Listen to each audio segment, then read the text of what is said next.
ಓಂ ಶಾಂತಿ ನಮಸ್ಕಾರ ಅಣ್ಣಂದಿರೇ ಅಕ್ಕಂದಿರೇ ಇವತ್ತು 12ನೇ ಮಾರ್ಚ್ 2026ರ ಮುರಳಿಯ ಮಂಥನ ಮಾಡೋಣ ಬನ್ನಿ. ಖಂಡಿತ. ಪಾಂಡವ ಭವನ ಮಧುಬನದ ಈ ದಿವ್ಯ ಪವಿತ್ರವಾದ ವಾತಾವರಣದಲ್ಲಿ ನಾವೆಲ್ಲರೂ ಒಟ್ಟಾಗಿ ಕುಳಿತು ಇಂದಿನ ಆಳವಾದ ಮಂಥನವನ್ನು ಶುರು ಮಾಡೋಣ. ಹೌದು, ಈ ಜ್ಞಾನದ ಮಂಥನಕ್ಕೆ ಇಳಿಯುವ ಮುನ್ನ ನಾವೆಲ್ಲರೂ ಆ ಪ್ರೀತಿಯ ಪರಮಪಿತ ಶಿವಬಾಬಾರವರ ದಿವ್ಯ ತೇಜಸ್ವಿ ಸ್ವರೂಪವನ್ನು ನಮ್ಮ ಮನಸ್ಸಿನ ಕಣ್ಣುಗಳಿಂದ ನೋಡೋಣ. ಆ ಹೊಳೆಯುವ ಕಿತ್ತಳೆ ಮತ್ತು ಹಳದಿ ಬಣ್ಣದ ಬೆಳಕಿನ ಕಿರಣಗಳನ್ನು ಬೀರುತ್ತಿರುವ ಜ್ಯೋತಿರ್ಬಿಂದು ಸ್ವರೂಪದಿಂದ ಒಂದು ದಿವ್ಯ ಶಕ್ತಿ ನಮ್ಮೆಲ್ಲರ ಆತ್ಮದ ಮೇಲೆ ನೇರವಾಗಿ ಬೀಳುತ್ತಿದೆಯನ್ನೋ ಸುಂದರ ಅನುಭೂತಿಯೊಂದಿಗೆ ಇವತ್ತಿನ ಮಂಥನವನ್ನು ಆರಂಭಿಸೋಣ.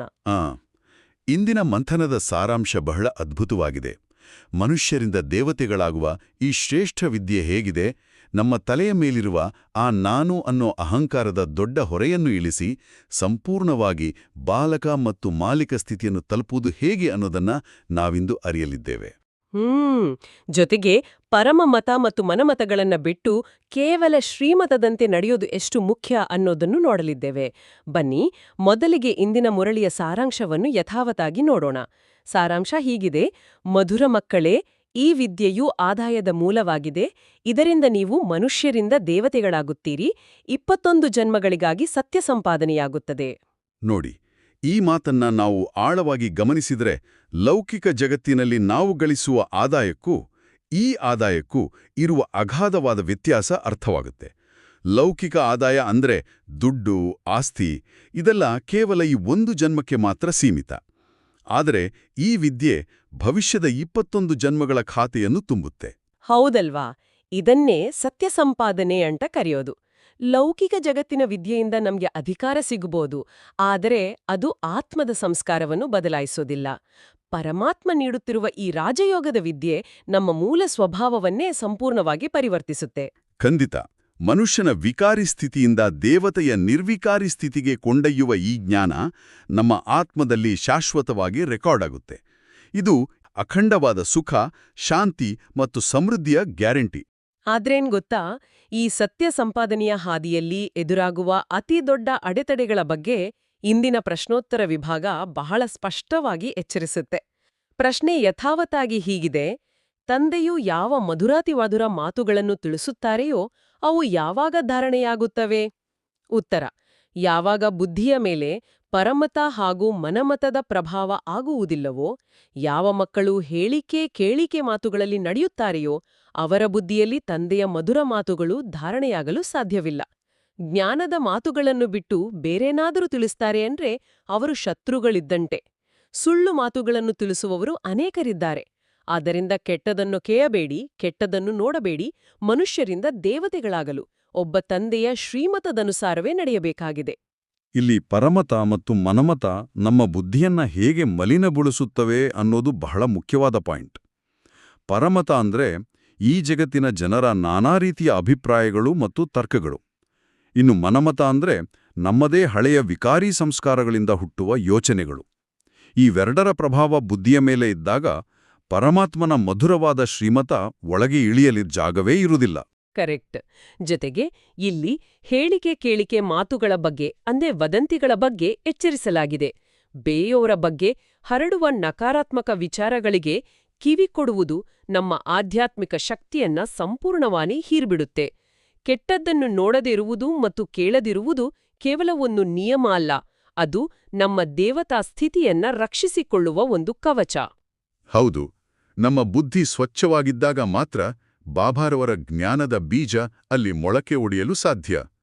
ಇನ್ನು ಇಂದಿನ ಮುರಳಿಯ ಮುಖ್ಯ ಪಾಯಿಂಟ್ಸ್ಗಳ ಮಂಥನಕ್ಕೆ ಬರೋದಾದರೆ, ಬಾಬಾರವರು ತಮ್ಮ ಗುಪ್ತ ಸ್ವರೂಪದ ಬಗ್ಗೆ ತಿಳಿಸಿದ್ದಾರೆ. ಜಗತ್ತಿನ ಆದಿ, ಮಧ್ಯ ಮತ್ತು ಅಂತ್ಯದ ಸಂಪೂರ್ಣ ಆಟವನ್ನು ನಾವು ಕೇವಲ ಆ ಗುಪ್ತ ತಂದೆಯ ಮೂಲಕವೇ ಅರಿಯಲು ಸಾಧ್ಯ ಅಂತ ಹೇಳಿದ್ದಾರೆ. ಆ ಭೌತಿಕ ಕಣ್ಣುಗಳಿಗೆ ಕಾಣದಿದ್ದರೂ ದಿವ್ಯ ಬುದ್ಧಿಯಿಂದ ಆ ಭಗವಂತನನ್ನು ಅರಿಯುವುದು ಎಂಥ ಅದ್ಭುತ ಅನುಭವ ಅಲ್ವಾ? ಪ್ರಪಂಚದ ಜನರಿಗೆ ಭಗವಂತನ ವಾಸ್ತವಿಕ ಪರಿಚಯವಿಲ್ಲ. ಅವರು ಆಕಾಶದತ್ತ ನೋಡುತ್ತಾರೆ ಅಥವಾ ಸರ್ವವ್ಯಾಪಿ ಅಂತ ಹೇಳಿಬಿಡುತ್ತಾರೆ. ಆದರೆ ಭಗವಂತನು ಒಬ್ಬನೇ ಮತ್ತು ಆತನು ಈ ಸಂಗಮ ಯುಗದಲ್ಲಿ ಅತ್ಯಂತ ಗುಪ್ತವಾಗಿ ಒಂದು ಸಾಧಾರಣ ಮಾನವ ಮಾಧ್ಯಮದ ಮೂಲಕ ಬಂದು ಈ ಸಂಪೂರ್ಣ 84 ಜನ್ಮಗಳ ರಹಸ್ಯವನ್ನು ಬಿಡಿಸಿಡುತ್ತಿದ್ದಾನೆ ಅನ್ನೋದು ನಮಗೆ ಮಾತ್ರ ತಿಳಿದಿರೋ ಸತ್ಯ. ನಿಜ. ಸೃಷ್ಟಿಚಕ್ರದ ಆದಿಯಿಂದ ಅಂತ್ಯದವರೆಗೆ ನಾವೇ ಹೇಗೆ ಪಾತ್ರ ನಿರ್ವಹಿಸ್ತೇವೆ, ಸತ್ಯಯುಗದ ಶ್ರೇಷ್ಠತೆಯಿಂದ ಕಲಿಯುಗದ ಅಂತಿಮ ಹಂತದವರೆಗೆ ನಮ್ಮ ಪಯಣ ಹೇಗಿತ್ತು ಅನ್ನೋದನ್ನ ಅರಿತಾಗ ಮುಂಬರುವ ಆ ಹೊಸ ರಾಜಧಾನಿಯ ಸ್ಥಾಪನೆಯಲ್ಲಿ ಪಾಲ್ಗೊಳ್ಳುವ ನಮ್ಮ ಜವಾಬ್ದಾರಿಯ ಅರಿವಾಗುತ್ತೆ. ಅದೇ ರೀತಿ ಲೌಕಿಕ ವಿದ್ಯೆಗೂ ಈ ದಿವ್ಯ ವಿದ್ಯೆಗೂ ಇರುವ ಅಂತರವನ್ನ ನಾವು ಗಮನಿಸಲೇಬೇಕು. ಪ್ರಾಪಂಚಿಕ ವಿದ್ಯೆಯನ್ನ ಕಲಿತು ಮನುಷ್ಯ ಡಾಕ್ಟರ್ ಅಥವಾ ವಕೀಲ ಆಗಬಹುದು, ಆದ್ರೆ ಅಹಂಕಾರ ಮಾತ್ರ ಹಾಗೆಯೇ ಉಳಿಯುತ್ತೆ. ಈ ದಿವ್ಯ ವಿದ್ಯೆ ಮನುಷ್ಯನ ವಿಕಾರಗಳನ್ನು ಸುಟ್ಟುಹಾಕಿ ದೇವತೆಯನ್ನಾಗಿ ಮಾಡುತ್ತೆ. ಇದೇ ಭಾರತ ಭೂಮಿಯಲ್ಲಿ ಹೊಸ ಪ್ರಪಂಚದ ರಚನೆಯ ಅಡಿಪಾಯ ಹಾಕಲ್ಪಟ್ಟಿದೆ. ಈ ಅಡಿಪಾಯವೇ ಆದಿ ಸನಾತನ ದೇವಿ ದೇವತಾ ಧರ್ಮ ಅನ್ನೋದು ಇನ್ನೊಂದು ಕುತೂಹಲಕಾರಿ ವಿಷಯ. ಹೌದು, ಇದನ್ನ ಕಲ್ಪವೃಕ್ಷದ ಸುಂದರವಾದ ರೂಪಕದ ಮೂಲಕ ಅರ್ಥ ಮಾಡ್ಕೊಳ್ಬೋದು. ಆದಿ ಸನಾತನ ದೇವಿ ದೇವತಾ ಧರ್ಮವು ಆ ಬೃಹತ್ ಮರದ ಅಡಿಪಾಯ ಮತ್ತು ಮುಖ್ಯ ಕಾಂಡವಿದ್ದಂತೆ. ಭಗವಂತನು ಸ್ವತಃ ಬಂದು ಈ ಕಾಂಡವನ್ನ ಬೆಳೆಸುತ್ತಿದ್ದಾರೆ. ಸಮಯ ಕಳೆದಂತೆ ದ್ವಾಪರಯುಗದಿಂದ ಆ ಕಾಂಡದಿಂದ ಬೇರೆ ಬೇರೆ ಧರ್ಮಗಳೆಂಬ ಕೊಂಬೆಗಳು ಹೊರಡ್ತವೆ. ಆ ಕೊಂಬೆಗಳು ಎಷ್ಟೇ ವಿಸ್ತಾರವಾಗಿದ್ರೂ ಮರದ ಮೂಲ ಆಧಾರ ಆ ಕಾಂಡವೇ ಆಗಿದೆ.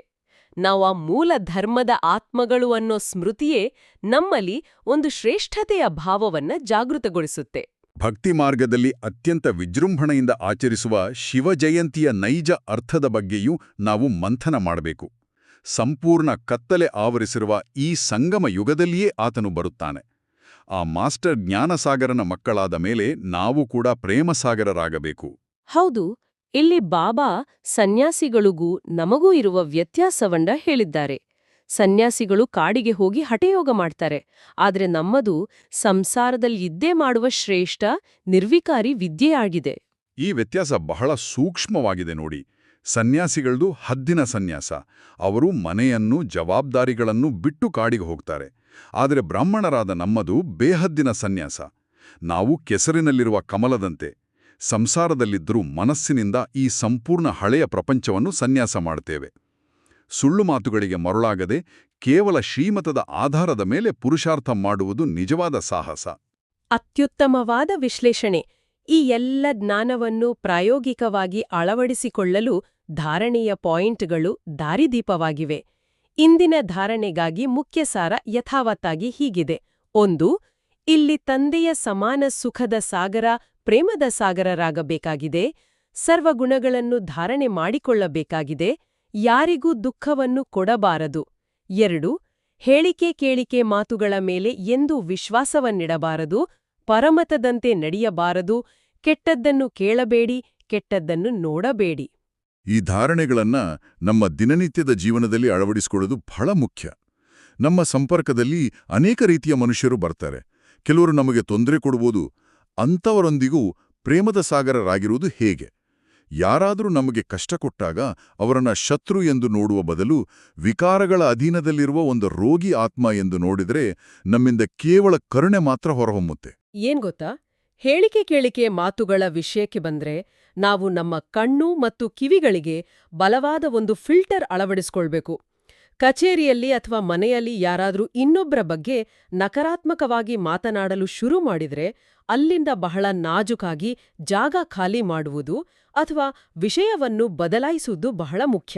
ಇದೇ ನಿಜವಾದ ಧಾರಣೆ. ಖಂಡಿತ. ಈಗ ಇಂದಿನ ವರದಾನವನ್ನು ಯಥಾವತ್ತಾಗಿ ಓದೋಣ, ನಂತರ ಅದರ ಆಳವಾದ ಮಂಥನ ಮಾಡೋಣ. ವರದಾನ ಹೀಗಿದೆ: ನಾನು ಎಂಬ ಹೊರೆಯನ್ನು ಸಮಾಪ್ತಿಗೊಳಿಸಿ ಪ್ರತ್ಯಕ್ಷ ಫಲದ ಅನುಭವ ಮಾಡುವಂತಹ ಬಾಲಕನಿಂದ ಮಾಲೀಕಭವ. ಯಾವಾಗ ಯಾವುದೇ ಪ್ರಕಾರದ ನಾನೆನ್ನುವುದು ಬರುತ್ತದೆ ಎಂದರೆ ತಲೆಯ ಮೇಲೆ ಹೊರೆಯೂ ಬಂದುಬಿಡುತ್ತದೆ. ಆದರೆ ಯಾವಾಗ ತಂದೆಗೆ ಅವಕಾಶವನ್ನು ಕೊಡುತ್ತಿದ್ದಾರೆ, ಎಲ್ಲಾ ಹೊರೆಗಳನ್ನು ನನಗೆ ಕೊಟ್ಟುಬಿಡಿ, ತಾವು ಕೇವಲ ನರ್ತಿಸಿ ಹಾರುತ್ತಿರಿ. ಸೇವೆಯು ಹೇಗೆ ಆಗುತ್ತದೆ, ಭಾಷಣ ಹೇಗೆ ಮಾಡುವುದು, ಇವೆಲ್ಲ ಪ್ರಶ್ನೆಗಳೇಕೆ? ತಾವು ಕೇವಲ ನಿಮಿತ್ತರೆಂದು ತಿಳಿದುಕೊಂಡು ಸಂಬಂಧದ ಶಕ್ತಿಗೃಹದೊಂದಿಗೆ ಜೋಡಣೆ ಮಾಡಿ ಕುಳಿತುಬಿಡಿ, ಹೃದಯ ವಿಧೀರ್ಣರಾಗದೆ ಇರುತ್ತೀರೆಂದರೆ ಬಾಬ್ದಾದಾರವರು ಸ್ವತಃವಾಗಿಯೇ ಎಲ್ಲವನ್ನೂ ಮಾಡಿಸಿಬಿಡುತ್ತಾರೆ. ಬಾಲಕನಿಂದ ಮಾಲೀಕನೆಂದು ತಿಳಿದುಕೊಂಡು ಶ್ರೇಷ್ಠ ಸ್ಥಿತಿಯಲ್ಲಿ ಸ್ಥಿತರಾಗಿ ಇರುತ್ತೀರೆಂದರೆ ಪ್ರತ್ಯಕ್ಷ ಫಲದ ಅನುಭೂತಿಯನ್ನು ಮಾಡುತ್ತಿರುತ್ತೀರಿ. ಈ ವರದಾನ ನಮ್ಮ ಆಧ್ಯಾತ್ಮಿಕ ಜೀವನದ ಒಂದು ದೊಡ್ಡ ಗುಟ್ಟನ್ನು ಬಿಚ್ಚಿಡುತ್ತಿದೆ. ಹೌದು.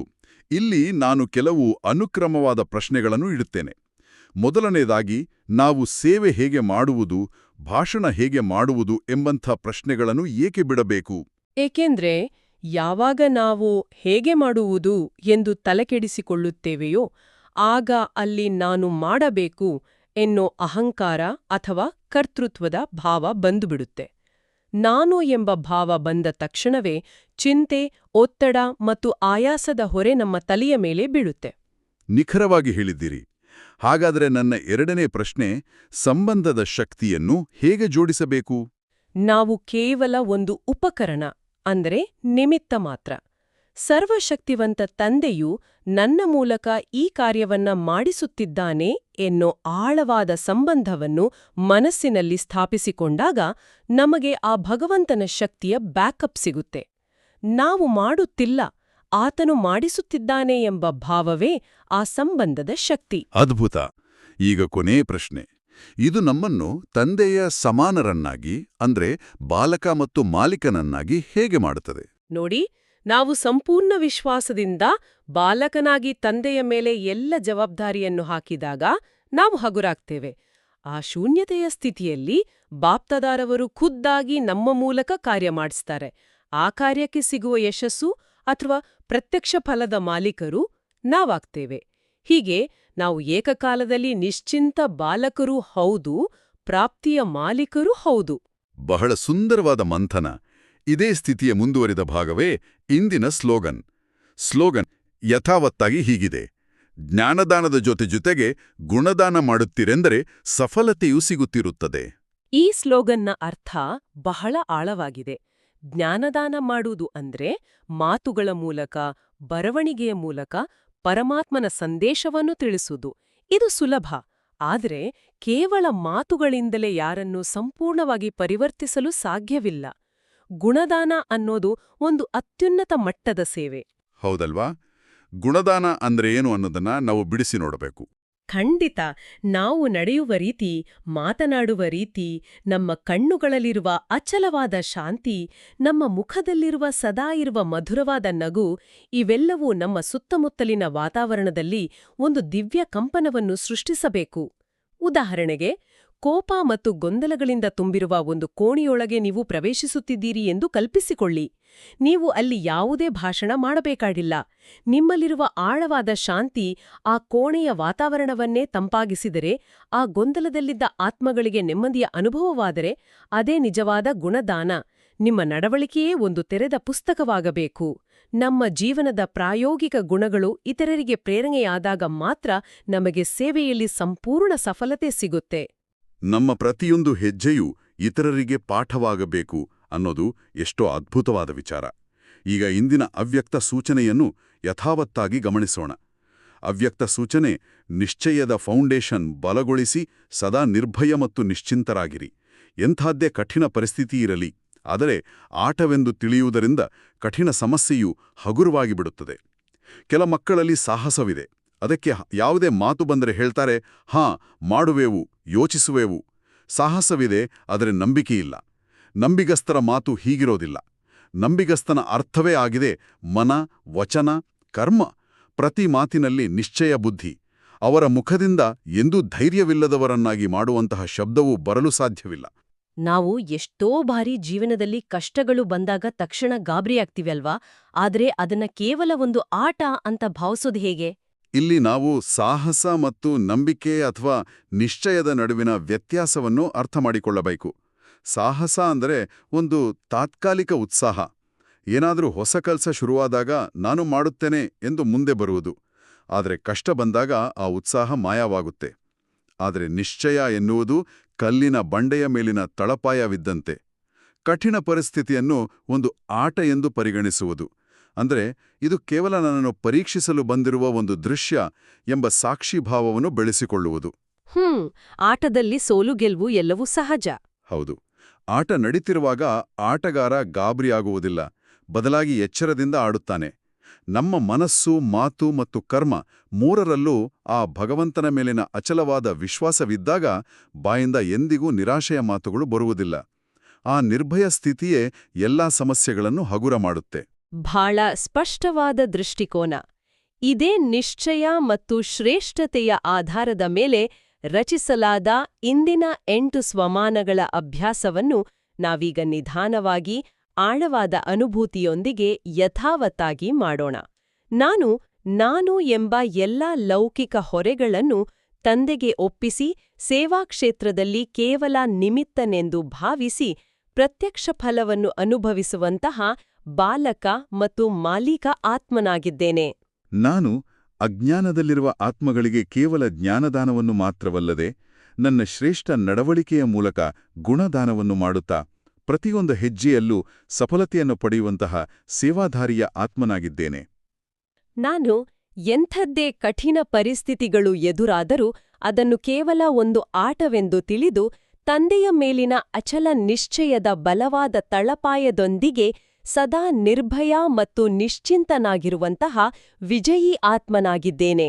ನಾನು ಇಡೀ ಪ್ರಪಂಚದ ಹಳೆಯ ಸಂಬಂಧ ಮತ್ತು ವಸ್ತುಗಳಿಂದ ಉಪರತನಾಗಿ ಬೇಹದ್ದಿನ ಸನ್ಯಾಸದ ಮೂಲಕ ಹೊಸ ಪ್ರಪಂಚದ 21 ಜನ್ಮಗಳಿಗಾಗಿ ಸತ್ಯ ಸಂಪಾದನೆಯನ್ನು ಮಾಡಿಕೊಳ್ಳುವಂಥ ಪದ್ಮಾಪದಂ ಭಾಗ್ಯಶಾಲಿ ಆತ್ಮನಾಗಿದ್ದೇನೆ.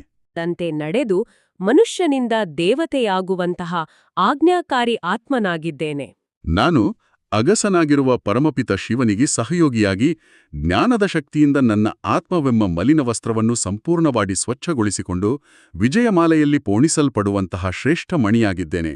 ನಾನು ಕಲ್ಪಾಕಲ್ಪವೂ ತಂದೆಯಿಂದ ರಾಜಯೋಗದ ರಹಸ್ಯಗಳನ್ನು ಅರಿತುಕೊಂಡು ಆದಿ ಸನಾತನ ದೇವೀದೇವತಾ ಧರ್ಮದ ಅಡಿಪಾಯವನ್ನು ಗಟ್ಟಿಗೊಳಿಸುವಂತಹ ಶ್ರೇಷ್ಠ ಬ್ರಾಹ್ಮಣ ಆತ್ಮನಾಗಿದ್ದೇನೆ. ನಾನು ಯಾರಿಗೂ ಎಂದಿಗೂ ದುಃಖವನ್ನು ನೀಡದೆ ಸರ್ವಗುಣಗಳನ್ನು ಧಾರಣೆ ಮಾಡಿಕೊಂಡು ಇಡೀ ಪ್ರಪಂಚಕ್ಕೆ ಮಧುರತೆಯ ಅನುಭೂತಿ ಮಾಡಿಸುವಂತಹ ಮಾಸ್ಟರ್ ಜ್ಞಾನಸಾಗರ ಮತ್ತು ಪ್ರೇಮಸಾಗರ ಆತ್ಮನಾಗಿದ್ದೇನೆ. ಇದೀಗ ನಾವೆಲ್ಲರೂ ಇಂದಿನ ಮಂಥನದ ಅಂಶಗಳನ್ನು ಪ್ರಾಯೋಗಿಕವಾಗಿ ಅಳವಡಿಸಿಕೊಳ್ಳಲು ಇಂದಿನ 8 ಹೋಂವರ್ಕ್ ಪಾಯಿಂಟ್ಸ್ಗಳನ್ನು ಯಥಾವತ್ತಾಗಿ ನೋಡೋಣ. ನಾನು ವಿಜಯಮಾಲೆಯ ಮಣಿ ಎಂಬ ಸ್ವಮಾನದಲ್ಲಿ ಇಡೀ ದಿನ ಸ್ಥಿತರಾಗಿರಿ. ಈ ಸ್ಮೃತಿಯಿಂದ ಮಾಯೆಯ ಮೇಲೆ ವಿಜಯ ಪಡೆಯುವ ಆಂತರಿಕ ಅಭ್ಯಾಸ ಮಾಡಿ. ಬಾಲಕ ಮತ್ತು ಮಾಲೀಕ ಎಂದು ಭಾವಿಸಿ ಈ ಹಳೆಯ ಪ್ರಪಂಚದಲ್ಲಿ ನನ್ನದೇನೂ ಇಲ್ಲ. ಎಲ್ಲವನ್ನೂ ತಂದೆಗೆ ಒಪ್ಪಿಸಿ ಸೇವಾಧಾರಿಯಾಗಿ ಇಂದಿನ ಎಲ್ಲಾ ಕರ್ಮಗಳನ್ನು ಮಾಡಿ. ಇಡೀ ದಿನ ಮಧುರತೆ ಗುಣವನ್ನು ಧಾರಣೆ ಮಾಡಿ. ಕೇವಲ ಹೊರಗಿನಿಂದ ಮಾತ್ರವಲ್ಲದೆ ಮನಸ್ಸಿನ ಸಂಕಲ್ಪಗಳಲ್ಲೂ ಮಧುರತೆಯ ಪ್ರಭಾವ ಇರುವಂತೆ ಗಮನಹರಿಸಿ ಮತ್ತು ಯಾರಿಗೂ ದುಃಖ ಕೊಡಬೇಡಿ. ಸ್ವರ್ಗವಾಸಿ ದೇವತೆಯಾಗಲು ಸಂಪೂರ್ಣ ಪವಿತ್ರರಾಗುವ ಪುರುಷಾರ್ಥ ಮಾಡಿ. ಇದಕ್ಕಾಗಿ ಇಡೀ ದಿನ ಕೇಳುವ ಮತ್ತು ನೋಡುವ ಇಂದ್ರಿಯಗಳ ಶುದ್ಧಿಯ ಕಡೆ ವಿಶೇಷ ಗಮನವಿರಲಿ. ಕರ್ಮಕ್ಷೇತ್ರದಲ್ಲಿ ಬೇಹದ್ದಿನ ಸನ್ಯಾಸದ ಪಾಯಿಂಟ್ ಅರ್ಥ ಮಾಡಿಕೊಂಡು ದಿನವಿಡೀ ಕಮಲಪುಷ್ಪ ಸಮಾನರಾಗಿ ಶ್ರೇಷ್ಠ ಕರ್ಮಗಳನ್ನು ಮಾಡಿ. ಇದು ಅಂತಿಮ ಸಮಯವಾಗಿರುವುದರಿಂದ ಹಳೆಯ ಪ್ರಪಂಚದ ಬಗ್ಗೆ ಉಪರತಿ ಅಥವಾ ವೈರಾಗ್ಯವಿರಲಿ. ಲಭ್ಯವಿರುವ ಸಮಯ ಮತ್ತು ಶಕ್ತಿಯನ್ನು ಜ್ಞಾನದಾನ ಮತ್ತು ಗುಣದಾನ ಸೇವೆಯಲ್ಲಿ ಸಫಲ ಮಾಡಿಕೊಳ್ಳಿ. ದಿನವಿಡೀ ಟ್ರಾಫಿಕ್ ಕಂಟ್ರೋಲ್ ಸಮಯದಲ್ಲಿ ನಾನು ಎಂಬ ಹೊರೆ ಸಮಾಪ್ತಿ ವರದಾನದ ಸಾರವನ್ನು ಸ್ಮೃತಿಯಲ್ಲಿಟ್ಟುಕೊಳ್ಳಿ ಮತ್ತು ಕರ್ಮಕ್ಷೇತ್ರದಲ್ಲಿ ಗುಣದಾನದ ಸ್ಲೋಗನ್ನ ಸಾರ ಅಭ್ಯಾಸ ಮಾಡಿ. ಏಕರಸ ಸ್ಥಿತಿಯಲ್ಲಿ ಒಬ್ಬ ತಂದೆಯ ನೆನಪಿನಲ್ಲಿ ಇರುವುದರ ಮೂಲಕ ನಿರ್ಭಯತೆ ಮತ್ತು ನಿಶ್ಚಿಂತ ಸ್ಥಿತಿಯ ಬಲವನ್ನು ಜಮ ಮಾಡಿಕೊಳ್ಳಿ. ಈ ಎಲ್ಲ ಆಳವಾದ ಮಂಥನದ ನಂತರ ಒಂದು ಪ್ರೇರಣಾದಾಯಕ ಕಥೆಯನ್ನು ಹಂಚಿಕೊಳ್ಳುವ ಸಮಯವಿದು. ನಾನು ಎಂಬ ಹೊರೆಯನ್ನು ಇಳಿಸುವ ವಿಷಯದ ಬಗ್ಗೆ ಒಂದು ಸುಂದರವಾದ ಕಥೆ ನೆನಪಾಗ್ತಿದೆಯಲ್ವಾ? ಖಂಡಿತ ಹಂಚಿಕೊಳ್ಳೋಣ. ಒಂದಾನೊಂದು ಕಾಲದಲ್ಲಿ ಒಬ್ಬ ಅತ್ಯಂತ ಪ್ರಸಿದ್ಧ ಮತ್ತು ನುರಿತ ಶಿಲ್ಪಿ ಇದ್ದ. ಅವನು ಕೆತ್ತುತ್ತಿದ್ದ ಮೂರ್ತಿಗಳು ಜೀವಂತವಾಗಿವೇನೋ ಎಂಬಷ್ಟು ನೈಜವಾಗಿರುತ್ತಿದ್ವು. ಸುತ್ತಮುತ್ತಲಿನ ಊರುಗಳಿಂದ ಜನರು ಬಂದು ಅವನ ಕಲೆಯನ್ನು ಹಾಡಿ ಹೊಗಳುತ್ತಿದ್ದರು. ಕಾಲಕ್ರಮೇಣ ಈ ಹೊಗಳಿಕೆಗಳು ಅವನಲ್ಲಿ ನಾನು ಎಂಬ ಅಹಂಕಾರದ ಬೀಜವನ್ನು ಬಿತ್ತಿದ್ವು. ನನ್ನಷ್ಟು ದೊಡ್ಡ ಶಿಲ್ಪಿ ಈ ಪ್ರಪಂಚದಲ್ಲೇ ಯಾರೂ ಇಲ್ಲ, ಈ ಕಲ್ಲಿಗೆ ಜೀವ ತುಂಬುವವನು ನಾನು ಎಂಬ ಭಾವನೆ ಅವನಲ್ಲಿ ಬೇರೂರಿತು. ಆಮೇಲೇನಾಯ್ತು? ಈ ಅಹಂಕಾರ ಬೆಳೆದಂತೆ ಅವನಿಗೆ ನೆಮ್ಮದಿ ದೂರವಾಯಿತು. ಯಾವಾಗ್ಲೂ ತನ್ನ ಕೀರ್ತಿಯನ್ನು ಹೇಗೆ ಉಳಿಸಿಕೊಳ್ಳುವುದು, ಬೇರೆ ಯಾರಾದ್ರೂ ನನ್ನಗಿಂತ ಚೆನ್ನಾಗಿ ಕೆತ್ತುಬಿಟ್ರೆ ಏನು ಗತಿ ಎಂಬ ಆತಂಕ, ಭಯ ಮತ್ತು ಪರಮತದ ಅಂದ್ರೆ ಜನರ ಅಭಿಪ್ರಾಯಗಳ ಚಿಂತೆಯಲ್ಲಿ ನಿದ್ದೆ ಕಳೆದುಕೊಂಡ. ಒಮ್ಮೆ ಆ ಊರಿಗೆ ಅತ್ಯಂತ ಜ್ಞಾನಿಯಾದ ಗುರುವೊಬ್ಬರು ಬಂದರು. ನೆಮ್ಮದಿ ಕಳೆದುಕೊಂಡಿದ್ದ ಶಿಲ್ಪಿ ಅವರ ಬಳಿ ಹೋಗಿ, ಗುರುವೇ, ನನ್ನ ಬಳಿ ಅಪಾರ ಸಂಪತ್ತಿದೆ, ಎಲ್ಲೆಡೆ ಕೀರ್ತಿಯಿದೆ, ಆದರೆ ನೆಮ್ಮದಿ ಮಾತ್ರ ಕಿತ್ತು ಹೋಗಿದೆ, ಯಾಕೆ ಹೀಗಾಗ್ತಿದೆ ಅಂತ ಕೇಳಿದ. ಆಗ ಗುರುಗಳು ನಸುನಗುತ್ತಾ ಹೇಳಿದ್ರು, ಮಗು, ನೀನು ಕೆತ್ತುವ ಪ್ರತಿಯೊಂದು ಕಲ್ಲಿನಲ್ಲೂ ಒಂದು ಸೌಂದರ್ಯ ಅಡಗಿದೆ. ಅದನ್ನು ಹೊರತರುವವನು ಆ ಭಗವಂತ. ನೀನು ಕೇವಲ ಭಗವಂತನ ಕೈಯಲ್ಲಿರುವ ಒಂದು ಉಳಿ ಮಾತ್ರ. ನಾನು ಮಾಡುತ್ತಿದ್ದೇನೆ ಎಂಬ ಈ ಭಾರವಾದ ಹೊರೆಯನ್ನು ಆ ಮಾಲೀಕನಿಗೆ ಒಪ್ಪಿಸಿಬಿಡು. ನೀನು ಕೇವಲ ನಿಮಿತ್ತನಾಗಿ ಒಂದು ಮಗುವಿನಂತೆ ಆತನ ಆಜ್ಞೆಯಂತೆ ಕೆಲಸ ಮಾಡು. ಆಗ ನಿನಗೆ ಆಯಾಸವಿರುವುದಿಲ್ಲ. ಈ ಕಥೆಯ ತಿರುವು ಬಹಳ ಮಾರ್ಮಿಕವಾಗಿದೆ. ಶಿಲ್ಪಿಗೆ ಆ ಕ್ಷಣದಲ್ಲಿ ಜ್ಞಾನೋದಯವಾಯಿತಲ್ವಾ? ಹೌದು. ಆ ಕ್ಷಣದಿಂದ ಶಿಲ್ಪಿ ಊರಿನವರ ಹೊಗಳಿಕೆ ಅಥವಾ ತೆಗಳಿಕೆಗಳಿಗೆ ಕಿವಿಗೊಡುವುದನ್ನು ಸಂಪೂರ್ಣವಾಗಿ ನಿಲ್ಲಿಸಿದ. ತನ್ನ ಕಲೆಯನ್ನು ಆ ಪರಮಾತ್ಮನಿಗೆ ಅರ್ಪಿಸಿ, ತಾನು ಕೇವಲ ಭಗವಂತನ ಕೈಯಲ್ಲಿರುವ ಉಪಕರಣ ಎಂದು ದೃಢವಾಗಿ ನಂಬಿದ. ಆ ದಿನದಿಂದ ಅವನ ಮೂರ್ತಿಗಳಲ್ಲಿ ಇನ್ನಷ್ಟು ದಿವ್ಯತೆ ಮತ್ತು ಜೀವಕಳೆ ಮೂಡಿತು. ಯಾವುದೇ ಆತಂಕವಿಲ್ಲದೆ ಅವನು ನಿಜವಾದ ಅರ್ಥದಲ್ಲಿ ಬಾಲಕ ಮತ್ತು ಮಾಲೀಕನಾದ. ನಮ್ಮ ಜೀವನವೂ ಇದೇ ರೀತಿ ಇದೆ. ನಾವು ಕೂಡ ಪ್ರತಿದಿನದ ಕರ್ಮಕ್ಷೇತ್ರದಲ್ಲಿ ಆ ಶಿಲ್ಪಿಯಂತೆ ನಾನು ಮಾಡುತ್ತಿದ್ದೇನೆ ಎಂಬ ಹೊರೆಯನ್ನು ಇಳಿಸಿ, ಕೇವಲ ಭಗವಂತನ ಕೈಯಲ್ಲಿರುವ ನಿಮಿತ್ತರಾಗಿ ಸೇವೆ ಮಾಡಿದ್ರೆ ನಮ್ಮ ಈ ಪುರುಷಾರ್ಥದ ಹಾದಿ ಎಷ್ಟು ಹಗುರವಾಗುತ್ತದೆ. ಇಂದಿನ ಮಂಥನದ ಸಾರವನ್ನು ನಾವು ಹೀಗೆ ಅಳವಡಿಸಿಕೊಂಡ್ರೆ ಆ 21 ಜನ್ಮಗಳ ಸತ್ಯ ಸಂಪಾದನೆಯನ್ನು ಖಂಡಿತವಾಗಿ ಮಾಡಬಹುದು. ಈಗ ನಾವು ಈ ಮಂಥನವನ್ನು ಮುಕ್ತಾಯಗೊಳಿಸುವ ಮುನ್ನ ನಾವೆಲ್ಲರೂ ಒಮ್ಮೆ ಆಳವಾಗಿ ಯೋಚಿಸಬೇಕಾದ ಒಂದು ಪ್ರಶ್ನೆ ಇಲ್ಲಿದೆ. ಇಂದಿನ ನಮ್ಮ ದಿನನಿತ್ಯದ ಜೀವನದಲ್ಲಿ ಎದುರಾಗುವ ಅತಿ ದೊಡ್ಡ, ಅತಿ ಕಷ್ಟದ ಸನ್ನಿವೇಶವನ್ನು ಕೇವಲ ನಮ್ಮ ಆಧ್ಯಾತ್ಮಿಕ ನಿಶ್ಚಯವನ್ನು ಪರೀಕ್ಷಿಸಲು ಬಂದಿರುವ ಒಂದು ಚಿಕ್ಕ ಆಟ ಎಂದು ನಾವು ಸಂಪೂರ್ಣವಾಗಿ ಪರಿಗಣಿಸಿದರೆ ನಮ್ಮ ಪ್ರತಿಕ್ರಿಯೆ ಹೇಗಿರುತ್ತದೆ? ಆ ಆತಂಕ, ಆ ಭಯ ಮತ್ತು ಆ ಒತ್ತಡಗಳು ಮಾಯವಾಗಿ ಆ ಜಾಗದಲ್ಲಿ ದೃಢತೆ, ಶಾಂತಿ ಮತ್ತು ನಿರ್ಭಯತೆ ನೆಲೆಸುತ್ತದೆಯಾ? ಈ ಪ್ರಶ್ನೆಯೊಂದಿಗೆ ಇಂದಿನ ಮಂಥನಕ್ಕೆ ವಿರಾಮ ನೀಡೋಣ. ಅಣ್ಣಂದಿರೇ, ಅಕ್ಕಂದಿರೇ, ಈ ಮುರಳಿಯನ್ನು ಇಡೀ ದಿನದಲ್ಲಿ ಅನೇಕ ಬಾರಿ ರಿವೈಸ್ ಮಾಡೋಣ. ಬಾಬಾರವರು ಕೊಟ್ಟಿರುವ ಶ್ರೇಷ್ಠ ಸ್ವಮಾನದಲ್ಲಿ ಸ್ಥಿತರಾಗೋಣ. ಬಾಬಾ ಕಲಿಸಿದ ಡ್ರಿಲ್ ಮಾಡೋಣ ಮತ್ತು ಯಾವಾಗಲೂ ಫೈನಲ್ ಪೇಪರ್ ಪಾಸ್ ಮಾಡಲು ಎವರ್ ರೆಡಿಯಾಗಿರೋಣ. ನಿಮ್ಮ ಜೀವನ ಅತ್ಯುತ್ತಮವಾಗಲಿ ಎಂದು ಸದಾ ಹಾರೈಸ್ತೇವೆ. ಒಳ್ಳೆಯದು. ಓಂ ಶಾಂತಿ.